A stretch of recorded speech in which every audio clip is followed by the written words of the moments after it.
Hello, and thank you for coming to our Manzanita speaker series. Usually our speaker series events only have one speaker, but tonight we have a panel of four.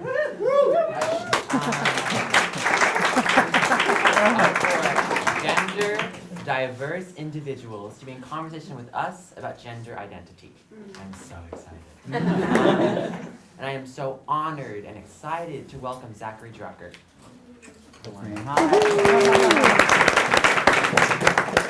An independent artist, cultural producer, and trans woman who breaks down the way people think about gender and sexuality. She has performed and exhibited her work internationally in museums, galleries, and film festivals, including the Whitney Biennial, the Hammer Museum, the Museum of Contemporary Art in San Diego, and the SF MoMA, among others. She is an Emmy-nominated producer for the docuseries This Is Me, as well as a producer of the Golden Globe and Emmy-winning show Transparent.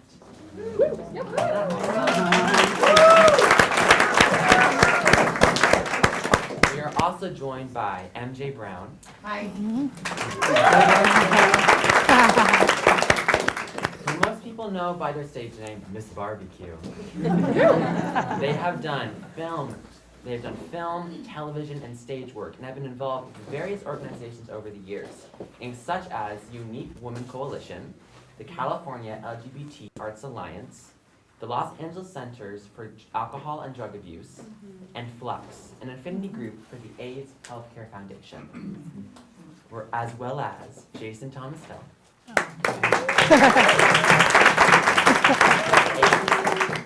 A trans-masculine music producer, animal lover, and a workforce development advocate for the transgender health program at St. John's Well Child and Family Healthcare Center. Did I get all that? Yeah, you got it. That's perfect.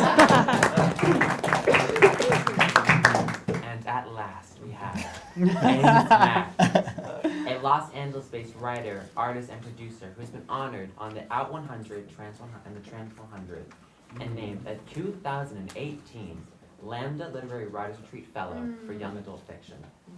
Amos has produced documentaries for television, most notably the series Gaycation, for Viceland. He's a co-founder of Original Plumbing, the first magazine in the U.S. to document trans male culture. Amazing.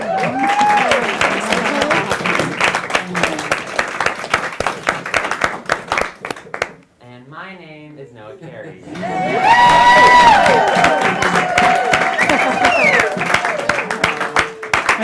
My pronouns are they, them, and I am a freshman at the Manzanita High School. I met the amazing Zackary when I was just 10 years old. She was speaking at an event a lot like this at my local church. And during that period of my time, I was just beginning to question my gender and sexuality. I had the privilege of working with her through phone calls and long strolls in Huntington Gardens. She was a lighthouse during a very turbulent time at sea. And I'm so honored. I say it again. I'm so grateful she's here with us today. Sorry, I'm getting a little sorry, I'm saying that all there. During tonight's panel, we will be discussing how to become stronger allies to each other so that we can create a more peaceful and just world. Of course, we cannot do it all in one evening. But when we come together and people all over the world come together to listen and connect, we are one step closer to being a united human family. So let's begin now.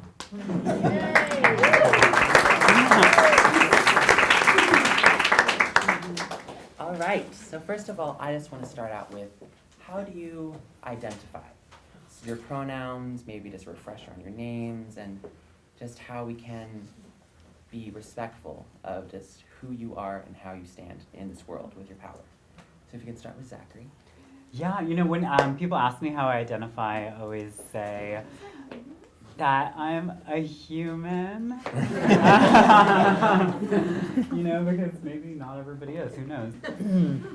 I think that kind of highlighting our shared humanity is the most important kind of piece to understanding trans folks. And so often we get kind of siloed or isolated into these very specific ways of being and specific ways of seeing ourselves.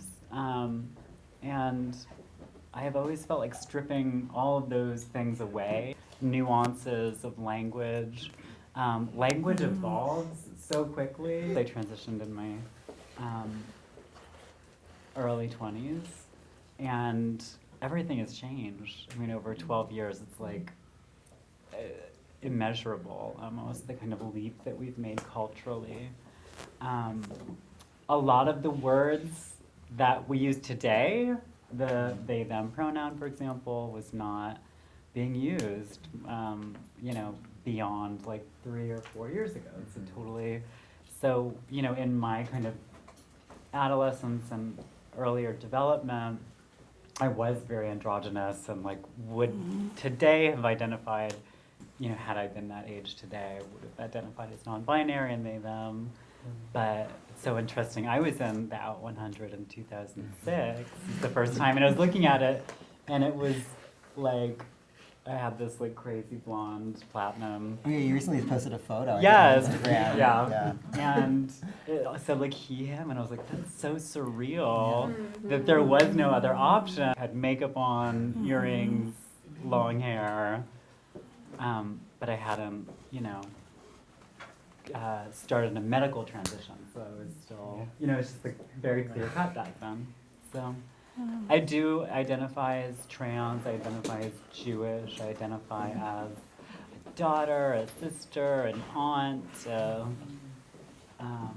lover, all things. That's me. Oh. Great answer. I love it, Just like, I love that answer though. 'Cause, like, that's so real, because it's very important, obviously, to respect trans people and like what we say our pronouns are, use them, like just kind of like as a basic thing. But also, yeah, like we are human beings, and I feel like that's so important. Like sometimes I feel like people look at us as like zoo animals or something, just like, and not even, the intention isn't always to be disrespectful. Like sometimes it's just this curiosity. It's like, I've never met a trans person before. What was your coming out story like? Like, have you had surgery? It's like people just want to ask things because they're curious, but they don't realize that it can be offensive. And also it's like, I like to say usually a good rule of thumb is like, if you wouldn't say it to like a cis person, you know what I mean? Like, if you wouldn't say it to like, your parents or your children, like don't say it to me, Like I feel like that's kind of like a basic thing. But like for pronouns, I switch. He, him, or they, them works for me. I definitely feel somewhere in the middle, but I think for me, it's really hard sometimes because like I don't really feel very binary, even though I like dressing that way, But I understand that like, if I go to a gas station or whatever and, I give cash or something, they're not going to say like, thanks, person. They're going to be like, thank you, sir, So, it's kind of challenging in that way. But also, I just wanted to put out there that I know sometimes people are questioning where they are, like they know that they're trans, but there's just like, they're going through their journey. And it's just sometimes somebody might switch their pronouns, and it doesn't necessarily mean that they like don't know who they are, as much as it is that they're exploring what feels right, being reflected back to them. So, My name's Amos. I use he, him pronouns. I identify as trans or male or human. I stole that from Zackary after you started saying it. Sometimes I would then say, when people would ask, I would say, I identify as human. Everybody should, yeah. Yeah, because it sums it up so much better and takes the conversation away from like, just trans being the only label that's put upon a lot of public trans people before anything else. Like, often you'll be like, if you're an artist who happens to be trans, it'll be like trans artist. It'll never be like artist. It's always like trans first. Like that's the more interesting part that often the media will mention before getting to what the work that the person does beyond. So yeah, I mean, I'm gonna keep that short. That's my identity today. Wow. Hi, I'm MJ Brown, aka Miss Barbecue. You can Google me. I identify as trans, femme, gender non-conforming, non-binary. I know that's a long label. It took me a long time to get to that point myself. I'm a professional drag performer, been doing it for over 20 years. And I identified as a gay male for a long time until I got sober. I'm 5 years clean and sober. And once I got sober, I was able to see my transness and not run from it and hide behind it with drugs and alcohol. So the sobriety brought the clarity to be myself, kind of deal. I'm actually writing an article about that right now. On the whole explaining transness thing, I personally, because I work with a lot of people and I do a lot of functions, I see myself as a ambassador, to be that one to not shoot down people who don't know, because it's new. People don't know. And we were just discussing this back in the green room that if we shoot down everyone who's like, well, you should understand they, them, theirs, and that's your job to blah, blah. It's like, boo, this is new. This is new for a lot of people. So understanding what, if someone's coming at you with malice, as opposed to just wanting to understand. They're two different things, and I usually can figure that out if someone's just going, what's your government name? And I'm like, well, that's goddess. But it's that whole understanding that we're living in a world that is evolving and changing, and some people throw their hands up and go, this is too much. And other people are like, let me get it all in, this is beautiful. You know, and so it's understanding that there's folks, you know, folks even in this room who are like, I don't understand, I don't get it, I want to get it, I don't know, it's too much, kind of deal, and that's okay. It's all okay. That's where I come from. So.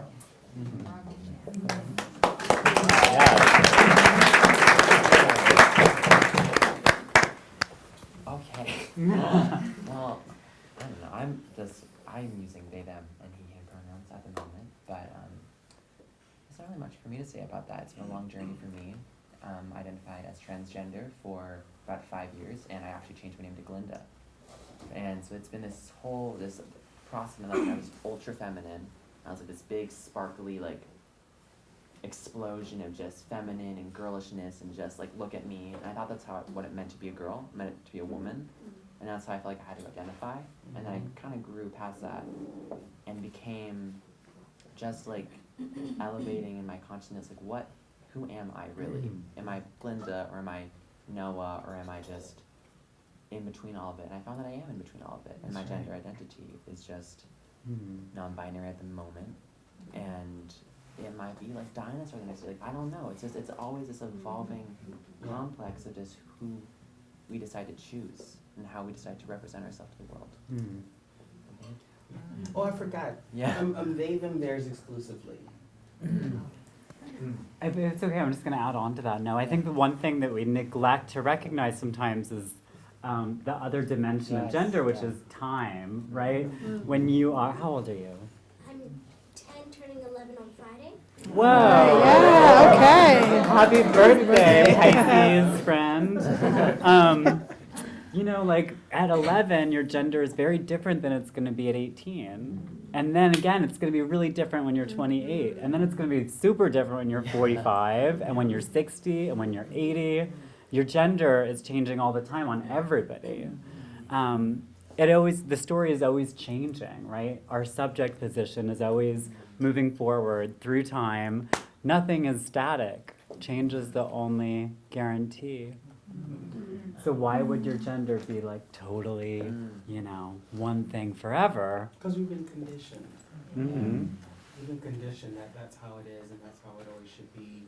And anything that's outside of that is considered other or different kind of deal. And that's where a lot of the strife and the backlash comes, because it's like you're not, hence the word gender non-conforming, is that we're not adhering to what society and everyone else says you should be. It's been like this for 50 years. Why you want to mess with it now? And it's like because we've been persecuted all these years because we wouldn't or couldn't kind of deal. You know, and understanding that's a condition that we've been taught. You know. Also, I just wanted to kind of ask, maybe just sort of kind of like a deciphering of just the lingo and words we're using, like cisgender and trans, just maybe kind of an explanation of what those words can mean. The list is long. Jason does 101. I mean, sure.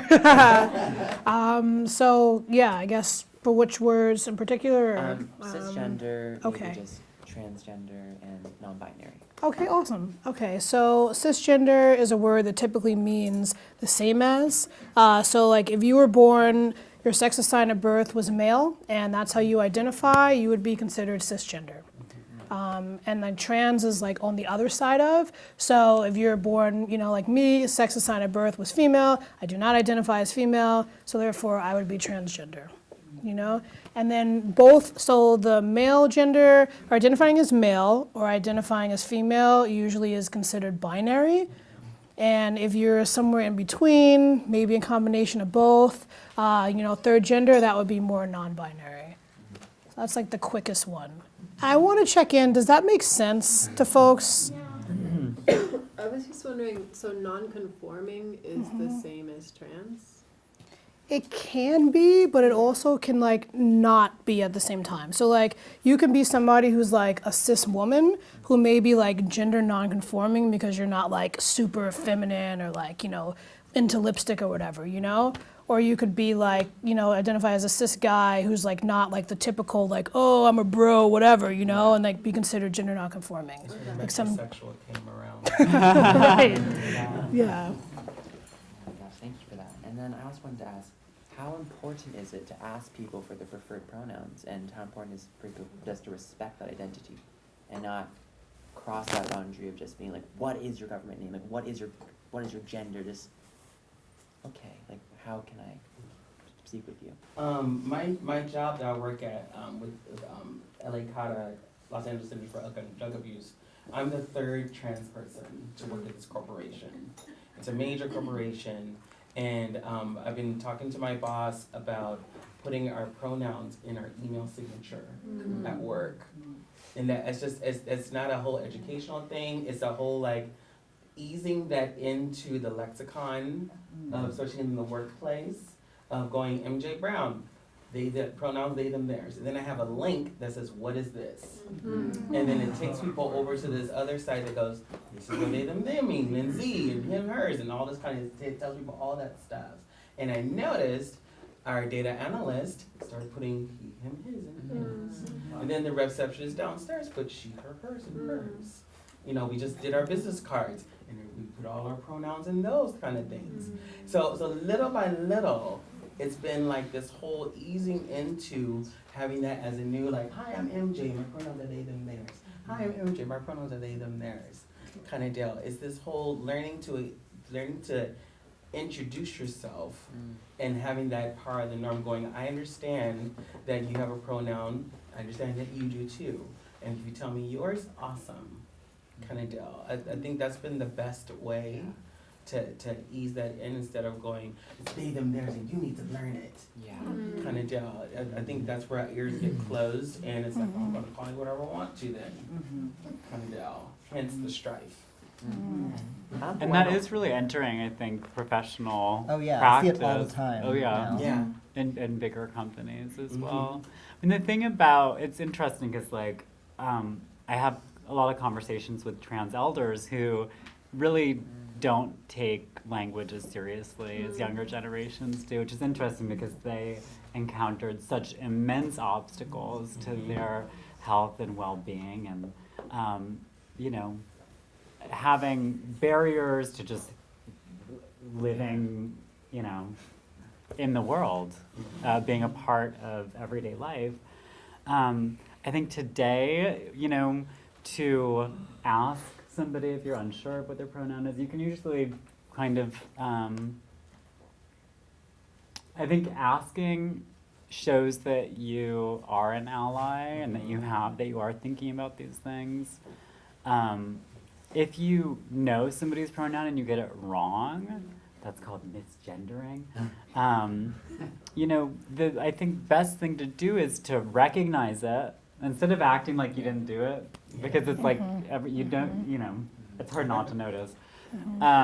You just say oh my God, I, don't know what I was just thinking, sorry, and move on. Oftentimes, I think this happens with all kinds of, with the range of identities. If you say something that could be offensive, it's not that person's job to then take care of you and your feelings of guilt. To be a true ally, I think you just like, you recognize it and you move on. It doesn't need to be a big thing, you know? It doesn't need to be uncomfortable. Or make it our fault that, you know, you just keep changing it all the time. I just can't keep up with you. Oh my gosh. I'll send it in a text. Yeah, yeah. Also, another term. Can we talk about the term ally and what it means to be an ally? Yeah. Yeah. I mean, I'm sorry, I'm gonna stop talking in a minute, but No. the other thing I was please, gonna mention yeah. earlier about allyship is like, if you have a kind of curiosity, and it's a question that you're unsure if it's appropriate or would be rude, Google it. You can Google it. There's a ton of stuff out there. On how to be an ally? Yeah, just on like, if you have a question that you're like, oh, is this appropriate to ask? Like, ask the computer. First. First, yeah. Yeah, and there are also tiny things that I've noticed that make me feel more comfortable saying my pronouns is when people who are cisgender and who are not a part of the LGBTQ plus community, if they just like put their pronouns on their pin and it just be him, she, hers, that makes me feel a lot more comfortable. Like, okay, this dude gets it. No, I can say mine. So it's just that sort of partnership, that ally, being an ally. That's what I think it means to me. Thank you for that. Just some more. Actually, could I just put something out there super quickly? I just wanted to put out there, like, for people that I'm really close with, that I know I have, like, a safe relationship with, like, I'm open to being that safe person to, like, educate them, but, like, it's not just assumed that I'll do it, you know? So it's almost like if you know, have someone in your life who, like, you know, has cancer and something, and you have questions, like, you don't necessarily just always, like, ask them everything about, like, treatment and yada, yada, yada. If they're a safe person, like, you know, or somebody you're close to, maybe you'd be like, would you feel comfortable if I asked you this, you know? And I think, like, that's okay, you know, obviously, like I said, not making the assumption, but I just, like, want to put out there, like, I don't mind helping people, because, like, you know, like Miss Barbecue said, like, at the end of the day, you're not going to just know things. And it's, like, kind of ridiculous to assume that you're just going to all of a sudden just know what to say, you're going to understand how to interact with, like, you know, or what it is to be trans, you know? So I wanted to put that out there, too. Yeah. I just wanted to add on the ally thing. For me, an ally is a person who's not afraid to step into the uncomfortability when there's uncomfortability around transness or LGBT issues. You know, the ones who don't say anything, the ones who don't speak up, the ones who let that little slur slide, who let the little jokes go by. You know, especially amongst friends and loved ones, if they hear something, they just go, oh, okay. The ally goes, hey, that's not cool. Hey, you know, we really need to rethink that. You know, kind of deal. And not being afraid, I think a lot of times allies are afraid of people not liking them anymore because they stood up for something. And in this day and age, we gotta stand up for something. We gotta stand up for each other. You know.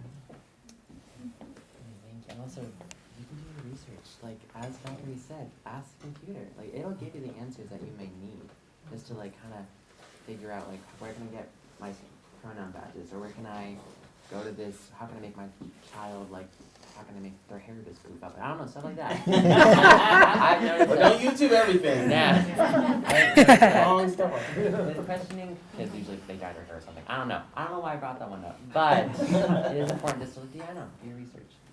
Another question I have is, there are these ancient cultures around the world that actually honor a third gender, like hold it in this place of respect and just revere it, reverence. And do you think that the way forward in our modern society is to honor that third gender, or is gender identity like way more diverse than that, than just one identity? Right? No It's a idea. big one. I know. No idea. It's a big one. Well, like, I don't want to keep talking all the time either. Go for it. Well, I did my research, and trans people who identify in both male and female, especially in indigenous tribes, were held up as shamans. Yeah. They're held up as people who you could talk to about life's problems, and along with the elders, there were these trans people who were well regarded. And then when Puritans came and said, we don't understand that, so therefore it is evil. It must go. All the trans people were shunned or cut or were silenced, kind of deal. And they're cultures that have like 6 genders. They're cultures that have way more than one, and they're all honored. I think that's what it boils down to, is that we stopped honoring others. We stopped honoring it. We tolerate and honor are 2 different things. And we stop honoring you are a human being going through the same experience. We stop understanding that it was all universal. We all learned to walk. We all learned to use the bathroom. We all learned all those things. And we forget once we see a trans person, oh, well, they don't eat and they never learned how to walk and da-da-da. And that they have, and I think a lot of times we've been cut off on that kind of thing. And when we do, it's what it symbolizes. I'm not gonna get too political, but when trans people weren't allowed to be in the military, people were like, trans people, blah, blah, blah. It's what the military represents. It sort of represents. And telling someone you're not able to do that, it represents this. And telling a trans person they can't be those things, who are you to tell me I can't be brave? You know what I mean? So on the whole history of different cultures, I'm not saying we all need to run off and adapt all of them, or we do. I don't know. It depends on where we are. But understand that there's cultures that still do, and bringing it into here in America. I mean, the gender binary is a colonial export. So, I mean, if you look even in California, the Hoyas in Santa Barbara were third gender folks, and they were the first to be persecuted and to be made an example of by the Spanish missionaries.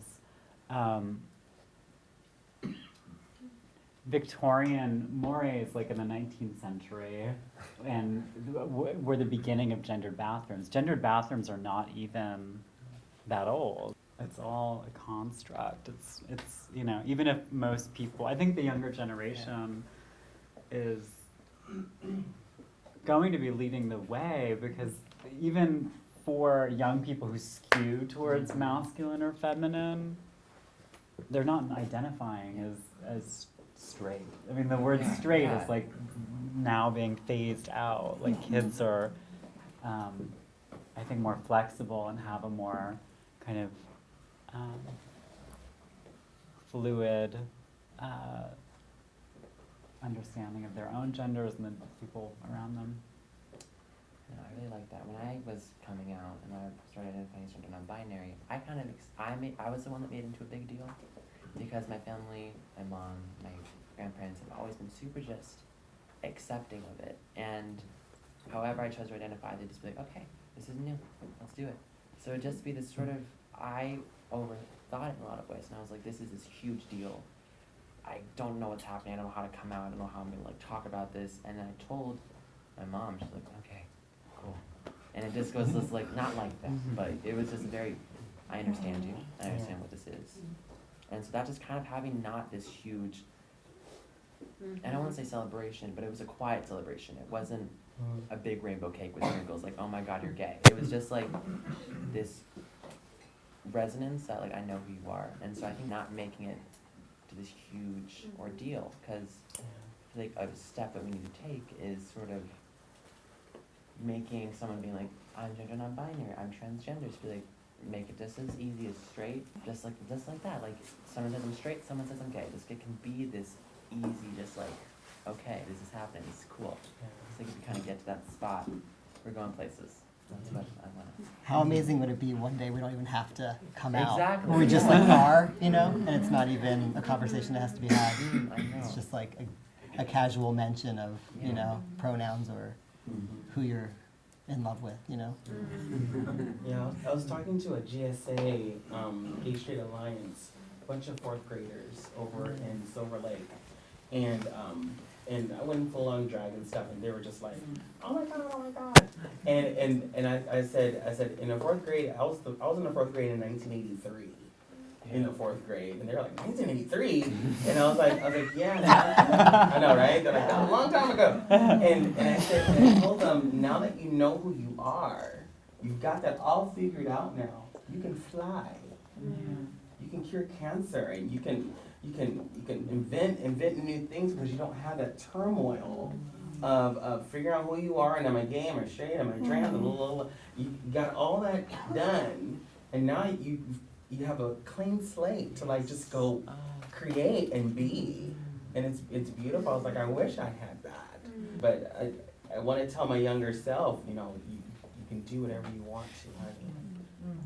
You know, it's beautiful. Don't cry. Yeah, your identity is power, but it also, your identity does not have to be Yeah. transgender, non-binary. Yeah. There's magic in that, but you're also creative, compassionate, Yeah. lovely, amazing human being. You can, I think as a culture, we start to like be like, okay, there's more than this person's sexuality Yeah. and their genitalia. Absolutely. There's just this whole other world that we can just like step into, like this is what I'm talking about. But that's just, I feel like, we're getting to that point as a culture. It's beautiful to see that in my generation. Oh my goodness, thank you. Oh, I got some more, not done yet. I just feel like, how can we as a modern culture just get to just a space where it's kind of just respecting the non-binary individuals, and maybe not, and just kind of holding them to the space of the sacred masculine, divine feminine, and then it's like the sacred non-binary, but also just like resonating with them, how we can just be like, okay, I respect you, and I respect your choice. The future. How do we get to a place where Yes, that just happens? that kind of. I mean, that's up to everybody, I think, to be aware and respectful. Just talking about having conversations like this, and people talking about it with their friends, and just being aware that non-binary is something that's, you know, an identity for some. And I personally don't identify as non-binary. I never have, but I actually feel like my gender is quite binary, like as someone who transitioned to male, and it feels pretty fixed at this point in my life, but to see more and more non-binary and younger people identifying that way it's incredible, and I feel like I definitely would have, like what Zackary said earlier, gone through or found myself through a non-binary identity at a younger age. It would have been something that, because I never really had the experience of feeling like I was in the wrong body as a young kid. Like I never had that, like, that quote, like I was born in the wrong body or whatever. I was like fine being like who I was as a child. I really didn't realize that anything was different until like puberty hit, you know, and then it became awkward and very uncomfortable and sad. But yeah, I just totally went off the rails. No, you don't. That was good. Yeah, but non-binary, love it. Everyone, you know, there is no quick fix, right? No. Just the conversations. You know, I mean, to be honest, like I feel like one of the things that I see happening with people is that they feel like they need to understand in order to respect, you know? And it's like, it's okay. If you don't understand what it's like to be non-binary, like that's okay. Like at the end of the day, if like that's not how you identify at your core, you're never gonna fully understand, you know? Like there's just, you know, there's people that have gone through certain things that like I will never, ever understand, ever. But that doesn't mean I can't respect them, you know? So that's kind of where I come from on that. I love that. Yeah. I think if science fiction tells us anything about the future, it's that the binary will be between humans and androids. Oh my God. And whether we're men or women or somewhere in between will be kind of beside the point. I think that, you know, change happens incrementally and on a person-to-person basis. I mean, only 16% people in America polled by GLAAD, the Gay Lesbian Alliance Against Defamation, know a trans person. 16% of America knows a trans person specifically, which means 84% don't. 84% only know what they see in the media, in television, in film. There's a really interesting culture war happening right now, which you couldn't avoid if you tried. And truthfully, trans folks are at the center of it. I think that the left is really trying to not bring identity into this next election, especially. It seems like there's sort of other things on the agenda, but the right is obsessed with it. And with us kind of being the boogie people of the future. If you look at cultural conflict through time, fear of modernization is a common denominator. It's oftentimes cause for cultural conflict. If you look at in recent history in Germany in the 1930s, Jews were scapegoated because they represented modernization. They lived in shtetls outside of cities. In the 1840s, they were able to live in cities, and they gained political power, they gained economic power. They were so good at modernization that they exceeded their non-Jewish counterparts, right? I think that trans people, empowered, disabled people, people of color, all of this, it really threatens the status quo, right?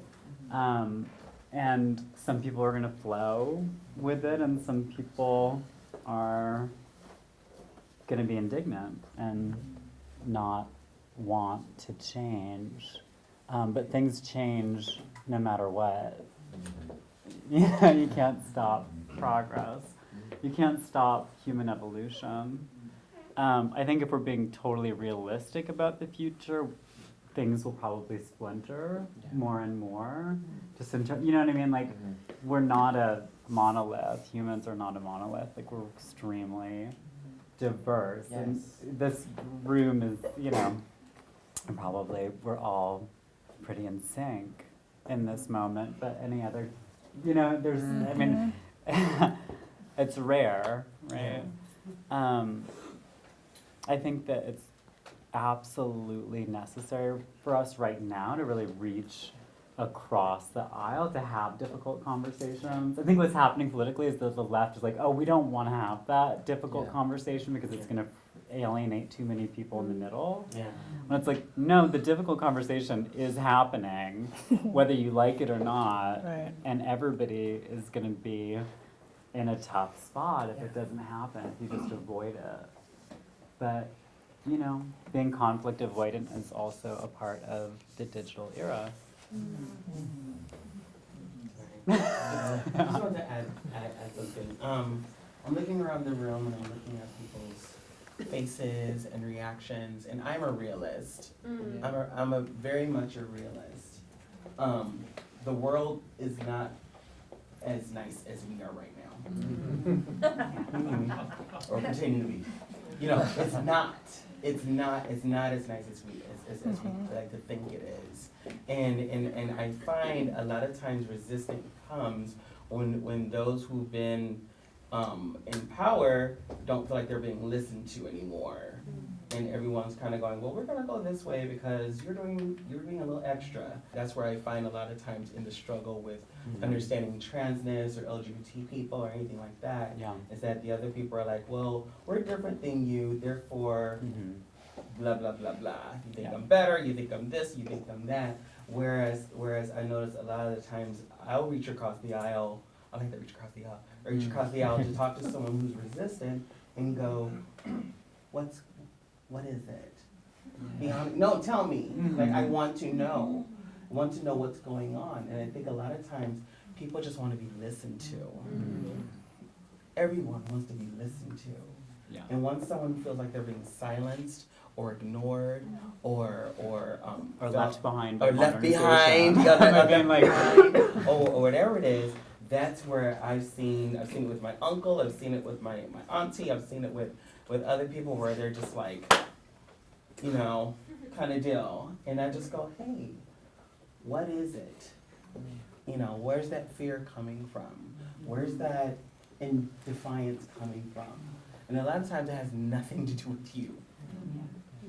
It has nothing to do with me. And I've learned to go, okay, that's your deal. You know, hopefully you'll heal from that kind of deal. But if not, at least knowing that, hey, let's talk about this. And leaving that open. And a lot of times people have never had that before. No one said, hey, let's talk about this, especially someone on the other aisle. Because we can go preach to the choir and have a whole bonfire and talk about how awful something is. Or reaching across the aisle on something and starting that dialogue. My mom calls me a hippie when I talk like this. I was like, that's not real. I was like, but it can, Mom. But it can. Just the willingness that you are to sit here and take time out of your day. You know, y'all can be at home cooking and doing all kinds of stuff, but you're here because you want to learn something different. You know? Yeah.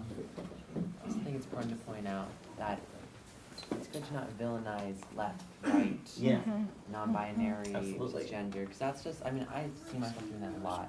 Like when I read the news sometimes, I'm like, oh my god, this idiot is just talking about banning people from the military, and it's just, yeah, it's pretty, and it's an idiotic thing to do, but you have to learn, I don't know if you can, but just try and just be able to you need to humanize these people, because especially with person who's currently in power, I mean, I think personally that it's a very evil man, but I'm actually not going to try and talk about him, but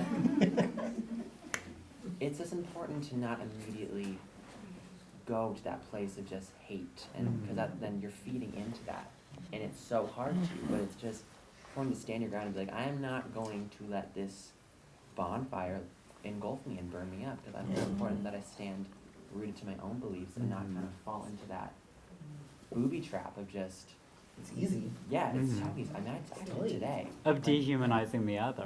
Yeah, I yeah. mean, it's like, Yeah. It's a delicate dance, but it's a dance we're gonna have to do. And let's have a whole dance party while we're doing it. Sharks and jets. And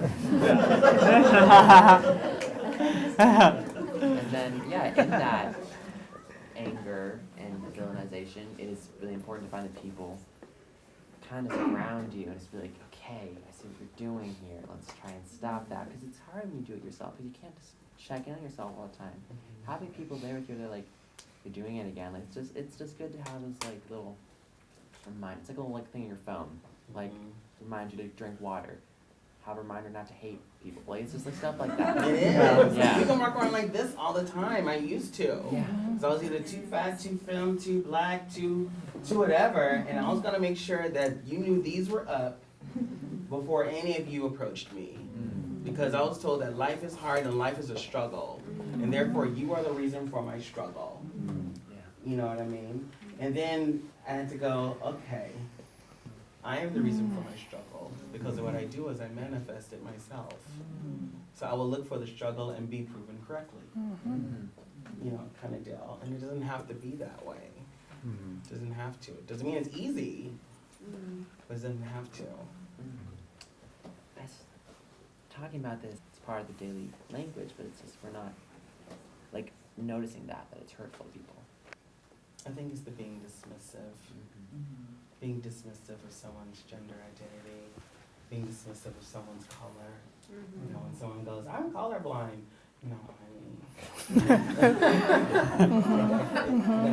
No, stuff like that's not realistic. You know, that kind of being dismissive of someone's, of any kind of level. You know, when someone's just, oh, you know, you never gone to college, so you don't know. Oh, you don't make this or that, so you don't know. Oh, you're black, you don't know. Oh, you're old, you don't know. Kind of deal. That whole thing, I think that builds a level of anger with somebody. And then when they hear it the last time, when they're up to here, then they're going off at the lady at the 7-Eleven. And they'll have no reason why. They heard it for the last time. Kind of deal. I think it's the whole dismissive of LGBTQ plus people, especially in the straight community, and also I won't say it.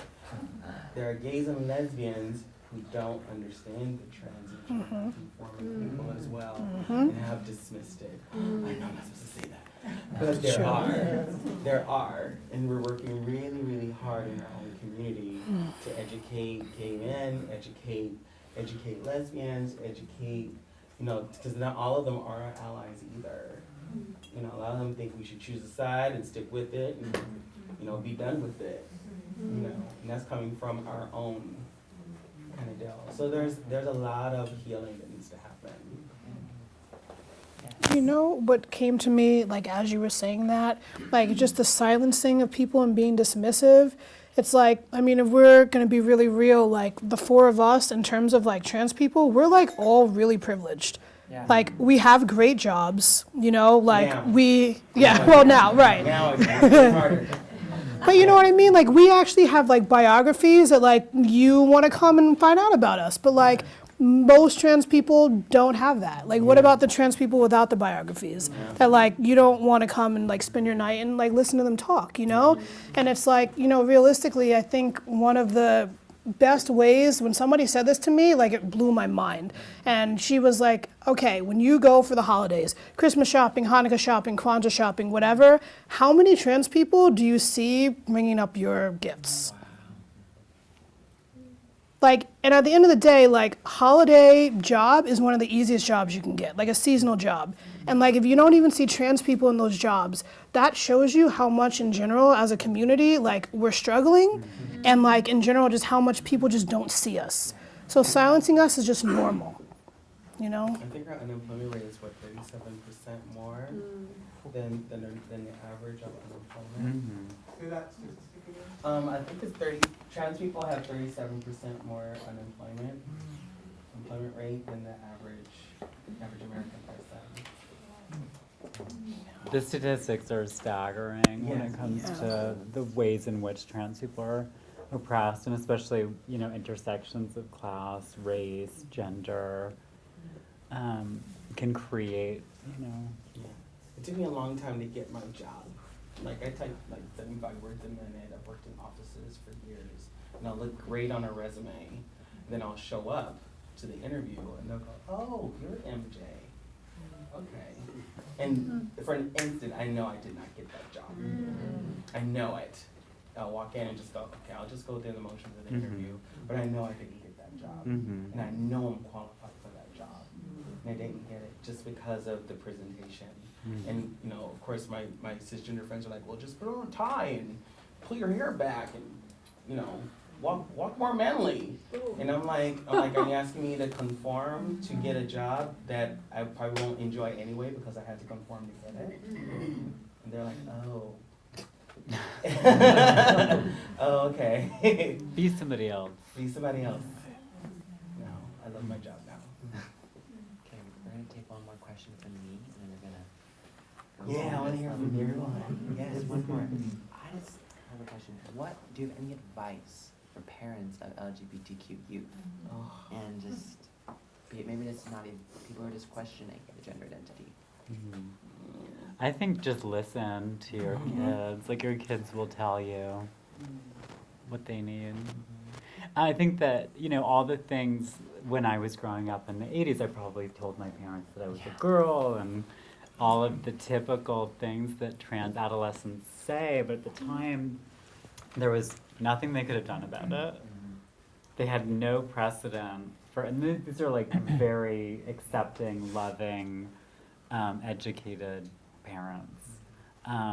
There was no precedent for, a pediatric treatment of gender. It was just unheard of. But I think listening to your kids, I think not having expectations also of each other. I think of all of your children, like I have so much empathy for my friends who are cis and straight and the pressures on them to partner, to have children. And that's like, I feel free of that. So often I'm like, oh my God, I feel like got off easy. I'm not tripping right now.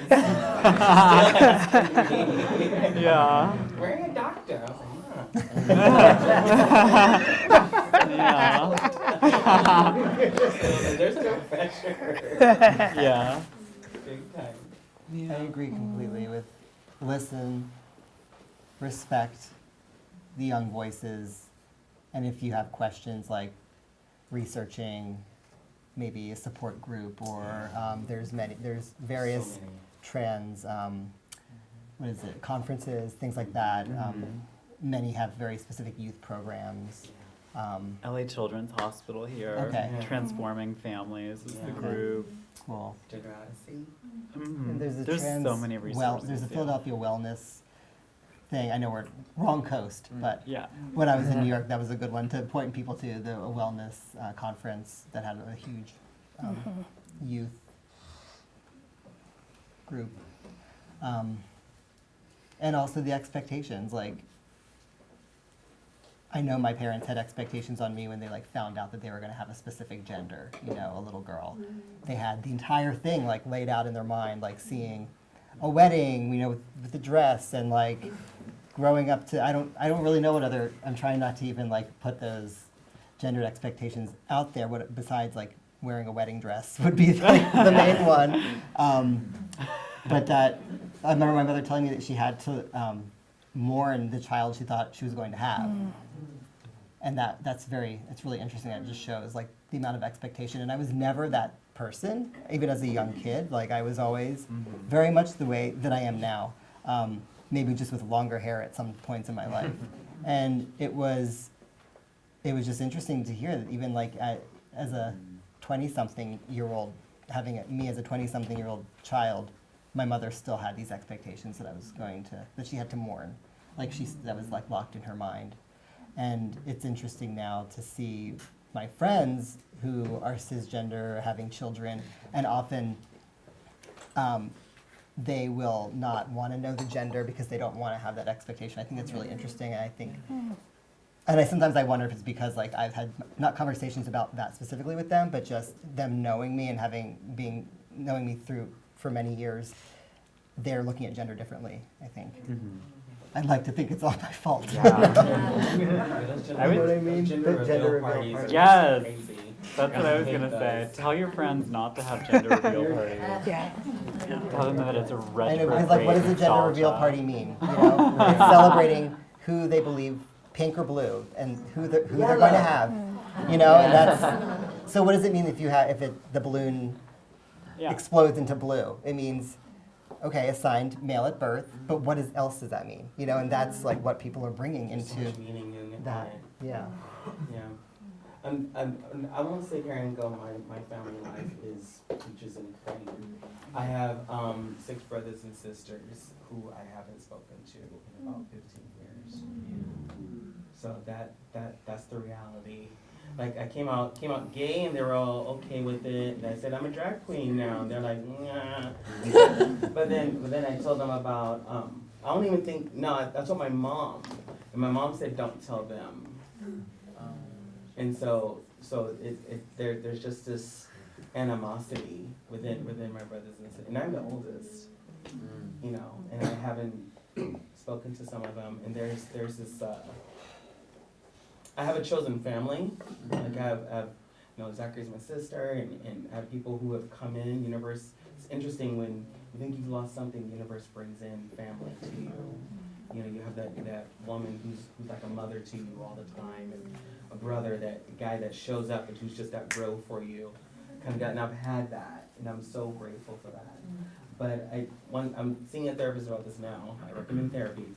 I'm seeing a therapist about that now and how to heal that from that loss of family structure and not having that acceptance on it. Even starting the dialogue of, hey, I know you're going through some stuff.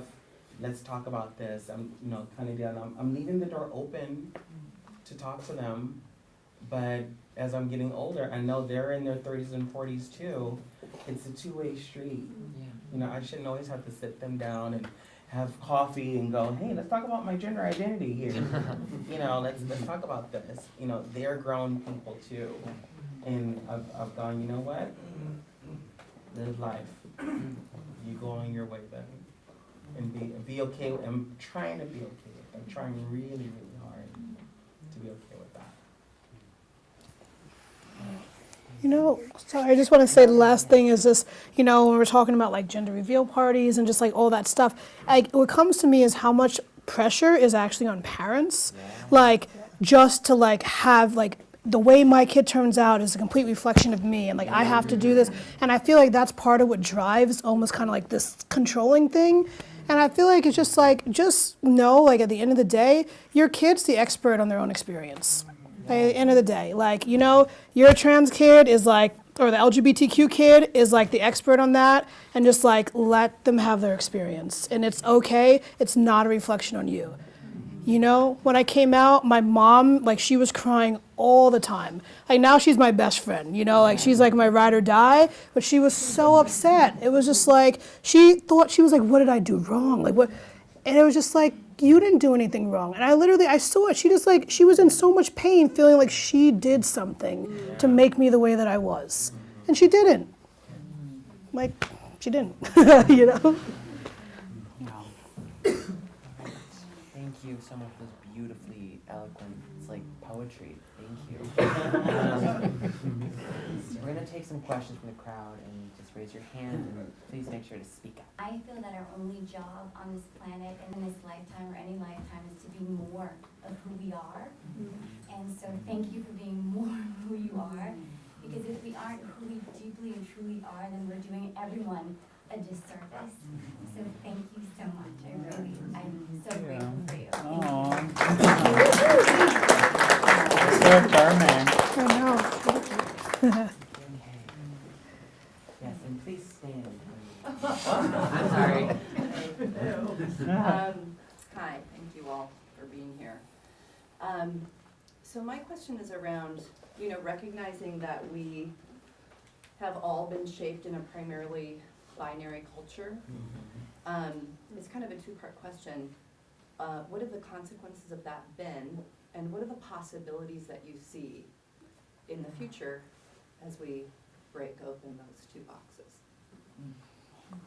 Yeah, I mean, I think everybody is hurt by sexism and misogyny. You know, nobody makes it out ahead. I think that, you know, the gender roles that are prescribed for men are really restricting. I mean, I've been in a relationship with several of them and find that it's really hard for them to communicate their feelings or to have any language around their emotional selves. Because they're taught not to.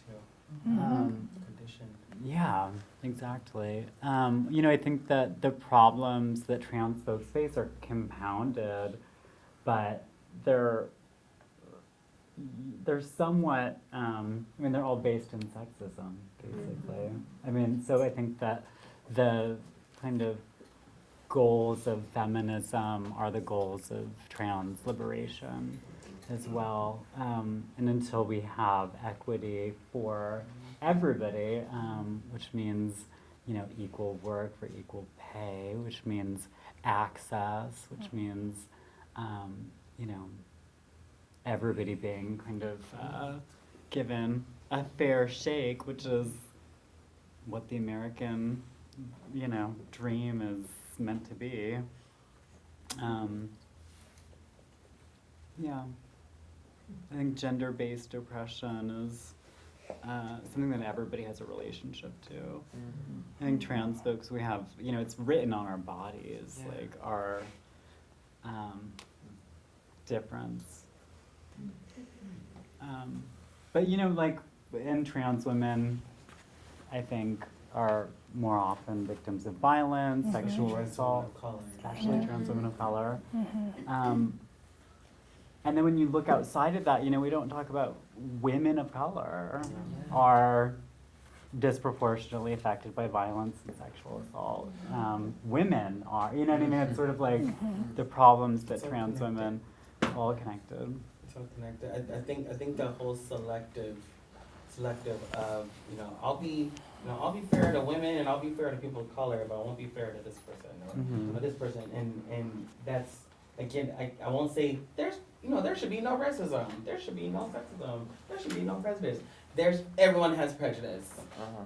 Everyone has bias. It just is. But learning to recognize it, see it, and see how it's trickling into how I talk to the lady at the 7-Eleven. How do I talk to the way I talk to this dude totally different than how I talk to this person, kind of deal. And I don't know either one of them, kind of deal. You know, on that kind of level. I think that learning to recognize that in each one of us, because it's up to us as individuals. I think we keep saying as a whole, but it's individual of stopping and looking and thinking, you know, and having that knee-jerk reaction and knowing how to go, you know what, I messed up there. Hey, you know, I think I messed up there, okay, kind of deal. Because some people are like, I am not wrong, ever, kind of deal. It's like, I'm just going to be really real myself and just say, this was hard. This was really hard to listen to. I don't feel any anger or anything. I don't feel any of those things. I don't feel confused. I feel like I'm wrong because I'm not ready to just jump on the train because someone said to. And I still feel that there is going to be a lot of work to do, that it cannot be this forced, this is what I am, and you have to understand that, and you have to call me this, and if you don't, you're bad. yeah. Because that seems like the same thing in reverse. And so my main concern is, because I see this adorable person every day, and Sunshine is what I call this person. I identify this person as Sunshine. And my question is, how can we gently row our boats, especially for children? Because I'm a grown-up and I'm sitting there having a hard time. So if I'm 7 and a grown-up is telling me this, and inside I feel like no, how can this child be also right in how they feel without making you wrong? And what is the most important part of this is what my question is. Is the most important part the pronoun? Or is it that we're heading toward a place where the most important part has nothing to do with the pronoun and more how we connect with our hearts? It's humanity.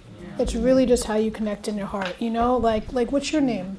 Rita. So your name's Rita. So it would be like if you're telling me your name's Rita and I'm just like, no, you're Sean. That hurts because like you're not seeing me. You don't have to jump on a train. Like it's okay. You know, like people don't become a doctor, you know, in like a day. Somebody says like, I want to be a doctor. You know, they have to go to med school, residency, all of that. Before med school, they have to go to undergrad. Like there is a process. So that's okay.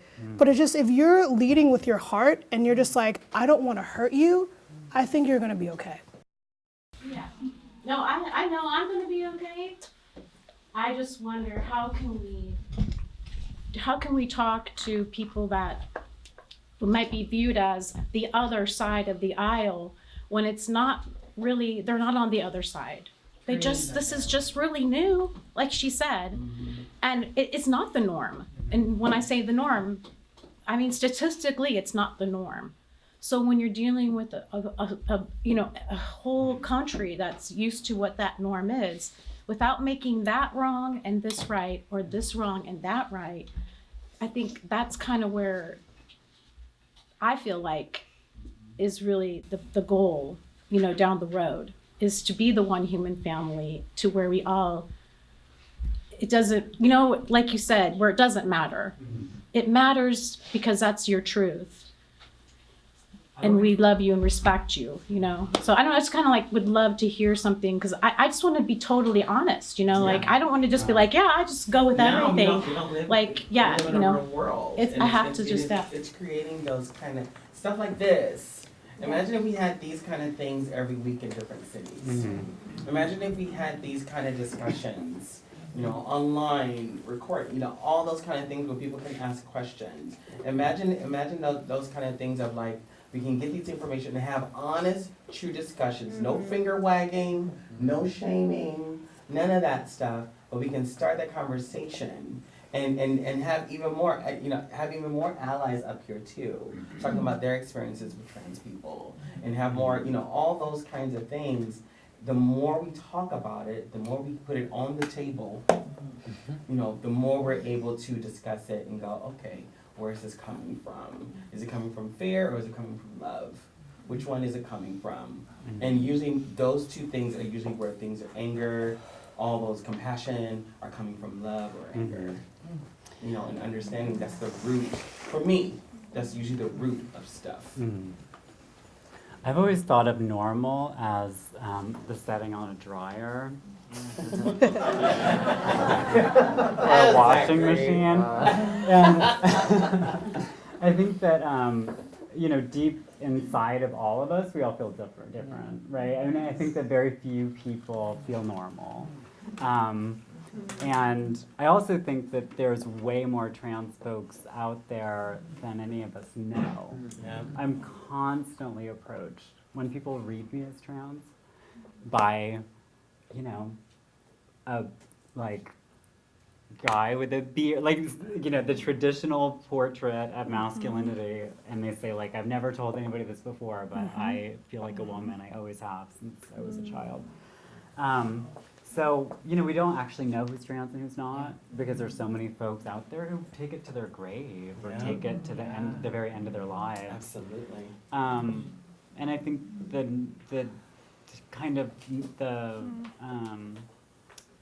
I think normal is a construct too, or it's like a, what's the word? It's like a smoke and mirrors. It means obedient or something. It's a limitation. But not to get tripped out on that, I think that we self-determine, each one of us. We have the agency to define who we are. I work with celebrities in Hollywood oftentimes, and I have drawn this parallel between celebrities and trans folks, right? They are who they are, and then there is this, they retain so little control, actually, over what people are saying about them, how they're perceived, what's private, what's not. And I think that no matter what, you have to hold on to your notion of your own identity. And nobody else gets to weigh in on that. You know what I mean? We self-define, each and every one of us. People who are, have multiple layers of identity are often, and especially with transness, there is this long history of deception, cross-dress. I mean, it was illegal to cross-dress a few decades ago. It was illegal to be a trans person. The police would beat you in the streets, take you to jail, cut your hair off without a trial. I mean, when you hear stories from elders of what they, and I think that the ways that we are conceptualizing gender right now are very different and new, but they have always existed. They've existed in the earliest human civilizations. They've existed in the earliest American, even the colonies. I mean, you go back to Jemima Wilkinson in 1776, the year of the American Revolution. They were a non-binary person. They said, I am the public universal friend. This is like a sect of Quakerism. I'm going off on a tangent. I think that we have history. We self-determine. I mean, I think that we decide who we are. I think when it comes to being a white person who's an ally to people of color, I rely on my friends who are people of color to tell me if something is offensive, and I believe that because I don't know. And so I think that we have to kind of respect each other's differences. We have to expand our understandings of difference, and we have to be in dialogue and I don't know. Yeah, and I think that we also need to, in order to evolve, pull the people who are the farthest behind to the front and say, what do you need? Yeah. You know, how can we help you? Hi, thank you for coming. I'm a cis male, and I'm a psychologist, and so I realize that my work, because I've been dealing with the LGBTQ community for 40 years, but my work's with my folks. And that's what I think Rita was asking about. I work with kids, I write songs and stuff, to help bring up some of the awareness of it. And one of the things about us living in we're talking about binary identification and stuff. Everything is binary. There's such a male way of thinking about things as either or. Some of Rita's questions were, well, either it's wrong or it's right, is binary. And one of the things that I think is so important about the work that you guys are doing is you came into the world and you said, wait a minute, something doesn't fit here. It's not that or that. It's got to be something else, which is a huge struggle. And it's wonderful that there's support for folks. But you guys are learning, I don't mean, I'm using guys as the wrong term, but you understand. I said, You folks. you folks, thank you. You folks are opening up and looking at how many different options can we look at here that are not binary, and we're going to be accepting of all of them. And we so desperately need that in these times. It's a skill that others of us don't have because we're so used to being raised in a binary culture. I was going to ask you about capitalism, but everything's black and white, wrong or right, like that. But the capitalism is something that also separates and divides and passes everything through the cash nexus.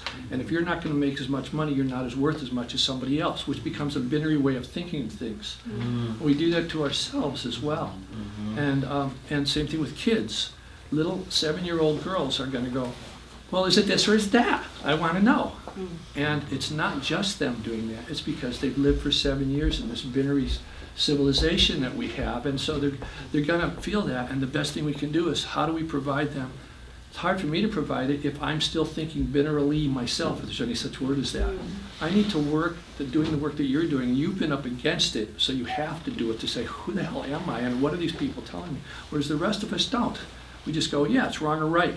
It's the sort of thing that we're seeing in the divide in the politics in this country is that there's fear that if it's not this or this, then I don't want to deal with it.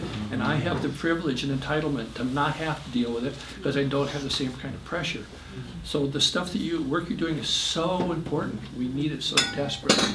I would thank you for that. And I also think that we all have that work to do that have been raised with this kind of binary mentality. And where do I see how I'm impoverished by not opening up and trying to understand people who are different than me? I need to see the nobility in this other person's, in my case, it's my Republican friends. Why do you think that's a good idea? And I need to try to see their nobility of purpose, because why would they even talk to me if I'm not willing to see it? And you all have been saying this all evening about loving and opening and being human.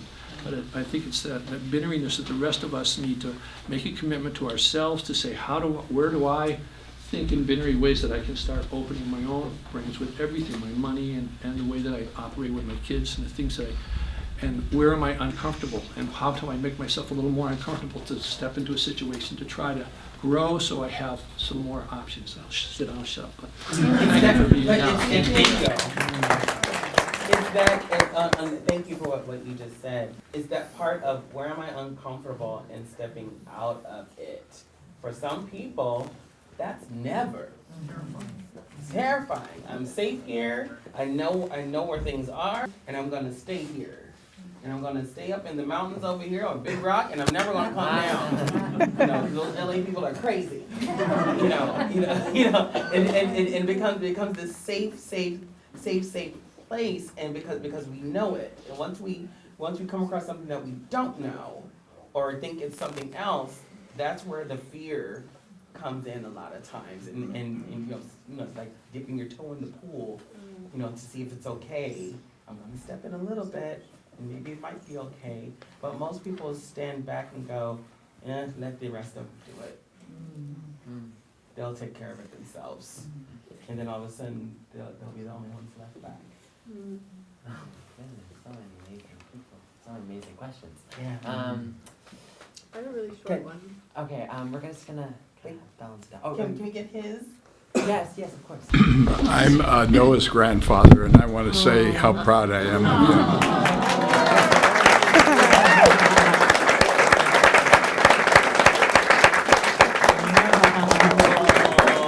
Are you blushing? I mean, I have like the most amazing family. Yes, you It's do. amazing. Agreed. Oh, That wasn't staged. All right, we're gonna only think about 2 more. I'm so sorry. It's like painful. I just want to keep going forever. Yeah. Thanks, man. I'm thankful when you started trying to talk about Trump, you actually expressed something that I think's pretty deep, and I wanted to just ask you to just share a little bit more. But you went to the place of forgiveness, I think, really kind of part a little bit of that and a little bit of acceptance of the humanity of a person that you don't really. It's hard to find the humanity for many of us, and that's something that I just felt. I feel that deeply, Noah, that there's something to be said for righteous anger that doesn't become vitriol and hatred and othering. And that's radical. And I kind of want to just ask you, because you're a little young to have that, and I don't mean to age you, but you know, that's, I'm working on that at 57 and that acceptance, you know. And so I have some great teachers, Lila June's one of them, and there's people who are coming from a place of love. And it's love against that which feels like it needs to be brought down to, you know, to the dust. And I just feel it's revolutionary and radical, and I want you to say something else about it. Where'd you get that from? Well, I think he who shall not be named is a vile and disgusting and pathetic human being. But I still have sympathy for them because they're in a closeted mindset that's super binary and like me good, they bad. It's just, it's heartbreaking because it is a system that placed it in a sort of just, it's run by greed, and he's run by anger, and he's run for a drive by unhealthy and toxic masculinity. And that's what, it's just like a bag of air. As my grandpa says, a lot of singing and no opera. It's just, it's not. I'm gonna take that, Grandpa. He borrowed it. Yeah. Give Maria Casillas the credit. Because you cannot get anywhere by hatred. And if we learn anything by this person, it is, he did teach us that. Putting people in cages and locking them up does not stop that message and that power from coming through. You cannot quiet someone down. It doesn't matter if you ban them from the military. It does not matter if you put in some fancy new laws. It doesn't matter if you elevate some rich old white guy to like a big position. That doesn't matter. It's all systems that have been created to place people in a system of power, and it's unhealthy, and it's corrupt, and it's going to fall eventually. So the way we meet that is not, I just feel it's not going to be with pitchforks and like fires raging and we're gonna knock down the White House. I mean, that might come eventually, but we're not there yet. Right now, we're at the stage of just, I mean, we're learning to forgive, and we're learning to forgive him. And there are things he's done that is not forgiven. Not like just like there's just the people like the cashier at Trader Joe's that was saying some weird offensive stuff, or the bully in 6th grade who called you bad words. It's just learning to forgive all those tiny things and meeting that, not with hatred, but with just acceptance. And I'm not gonna say like, love everybody and just peace and just good vibes. That's not possible from what I've seen. But it is possible to just try and forgive. And run for legislation. And all right.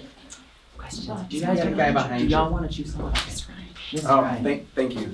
I actually had a question. I don't know, I was hearing a lot, something kind of clicked in my head about the pressures put on you growing up about being a certain gender and reveal parties and all that. And then I just started thinking like, wow, like religion as well was something that is often put on you.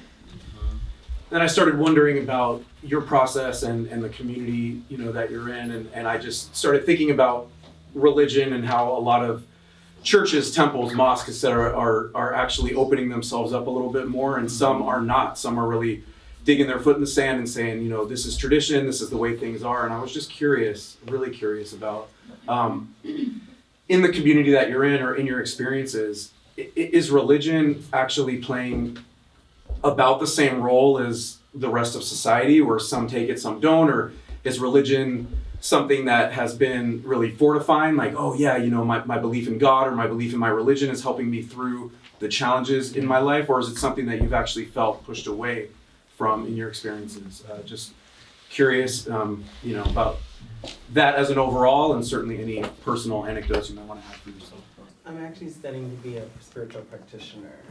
I'm almost done. So 2-year course that I'll be a licensed spiritual practitioner through my spiritual community, inspirespiritualcommunity.org. But it's all geared towards the LGBT community about incorporating spirituality. My mom, we grew up very, very poor, so we went to a lot of food banks that, so if the church was Lutheran and had food, we went there, we were Lutheran. The church was Catholic and had food, we were Catholic. We being Catholic, Episcopalian, Pentecostal, Jehovah's Witness, honey, all kinds of stuff, because my mom saw the opportunity for us to feed her children. And so there, I've set up, kneel down, sing songs, I've learned all those kinds of things. And religion, and when I did come out as gay, the spiritual community I was in at the time said, we love you, but you cannot be a part of us. And that hit me to my core. And I was about 19, 20 at the time. And it hit me to my core. And I said, well, God doesn't love me. God doesn't like gay people. There is no God. All those things. And it took me down a dark road because, and it's like this, we've noticed it's the same trend with a lot of gay LGBTQ people, that there's no direction and there's no, that's why they say that we run amok and all this kind of stuff, because there was nothing there. And we felt we had every right to. We're gonna live our lives and do what we want, kind of deal. And then when it led to homelessness, addiction, alcoholism, all kinds of stuff. But then when I got sober and I started adding a higher power to it, I was like, how do I elevate this? How do I elevate this higher power thing? How do I mend that religion, spirituality thing? And I knew I had to do something, because I didn't want to be complacent. Now in my sobriety and now in my spirituality. So I started going to the spiritual center where we did meditation, and I learned how to still myself. And I learned that there's a world, there's something greater than I am, and that there's a universe, God, wherever you want to call it, there's something guiding me, and I just have to stop and listen and be grateful. Use gratitude wherever I am on how I see things. I'm grateful to be here in front of all of you right now. I'm grateful for my friends. I'm grateful for my job. I'm grateful for, so many things. And I know that it's not just me doing it. There's something else that's doing it. And really learning to heal that from the shunning and the shaming and the this and the that. My mom used to leave Leviticus open on the Bible on the coffee table when I would get home from school, highlighted, and go, did you read that? And I'm like, yep, I did. It's back on the shelf though. Kind of deal. Because that's what she was taught, and she didn't want to see my soul go to hell. And she had every intention. That was her intention. And I've healed from that, because she was doing the best she knew how. And I love her for that. And I will always love her for that. But it was kind of messed up to do that to your kid too. And I called her out on that too. I still love you, but that was kind of messed up, Mom. And we've healed from that. It's that whole, and everyone finds their own spiritual pathway on how that is. And I go to an AA meeting and it's agnostic. And I love that meeting. I love that meeting because the love in that room, the love in that room is a beautiful feeling. And I know it comes from something greater than me, kind of deal. And again, everyone has their own pathway on that. crystals, meditation, New Age, you know, they're kind of deal. There's Christian gay churches. I don't even like to call them Christian gay churches. They're just churches. You know. Anybody else? There's one right here. I've seen her hand for a while. Yeah. Well, a few things. I wanted to say a few quotes that have stuck with me through my life. And one just experience happened today. But the first was, what makes the great great is that they don't listen to the naysayers. So thank you guys for being great and, you know, being true to yourselves. The second comes from a movie, Temple Grandin, who's a woman who has autism. And her mom went to drop her off at boarding school, and the teacher was like, well, Temple is just so different. And the mom said, she's different, but not less. And I went and I put a sticky note on my bathroom mirror just to remind myself, you know, I have 5 kids, so, you know, they're all very different. Yes. So, but one is not more than the other. And then just today, I took one child to the farmer's market with me, and I asked, trying to make it an educational experience because he was missing school. And I said to one of the farmers, you know, what's your best advice or anything that your parents passed down to you? And he said, well, my mom used to say, don't judge a man, but don't judge anyone. I'll change it a little bit, until you've walked a mile in their shoes. And then you're a mile away and you're in their shoes. So, so you guys, by being here, you've given us maybe a 1/10 of a mile or whatever to be in your shoes, which I think you're right. And just having these conversations and opening people's hearts to demystify everything. And so that it's just humanity. And my grandfather used to say, you don't gotta have anything, but you gotta have heart. And so you guys just leading with your hearts, I always say, like to my kids, just lead with your heart and you can't go wrong. And so that will shine through, and that will draw people, your community, your family, your friends, the people that you need in your life that will come to you. So I really just applaud you guys for being who you are. A short question. It's Short too. Yes. Is there an emerging consensus on, as you said, at the at the gas station, someone's going to call you sir or ma'am? Is there an emerging consensus about a third? Excuse me, human. You know, like, is there a word coming out? Just like, excuse me. Like, Well, yeah, the word's already out there. You don't have to say sir or ma'am. You could also. You have to genderfy Like, yeah, everything. people say like y'all. Yeah, just like that. Oh yeah, friend's Oh yeah, good. friend. You know, some people for groups say folks. You know. Yeah. My friend calls me buddy. I don't know how I feel. Hey buddy, I'm on. Yeah, any non-gendered word works. Yeah, chicken. Yeah. Chickadee. Yeah, what's up, chicken? Yeah, the chickens. Thank you. So if we ever need affirmation or validation, we're just gonna show up in this room. Yeah, I know, right? Yeah, you're all amazing. You're all here. We're gonna show up in Topanga. Exactly, going to Topanga. Meet me in Topanga. Well, what is magic about this community is that actually can happen. That's not gonna be a joke. Like, knock on the door and we're like, oh my gosh. Sadly, this beautiful celebration of gender beyond the binary is coming to a close. And I want to end it with a poem by Hafiz. And God is mentioned in it. So does that God can be whoever you want it to be. Divine love force. Old guy in the clouds. It's just whoever you want.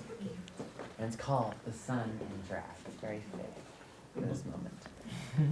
You are the sun in drag. You are God hiding from yourself. Remove all the mind that is the veil. Why ever worry about anything? Listen to what your friend Hafiz knows for certain. The appearance of this world is a magi's brilliant trick, though its affairs are nothing into nothing. You are a divine elephant with amnesia, trying to live in an anthill. Sweetheart, oh sweetheart, you are God in drag.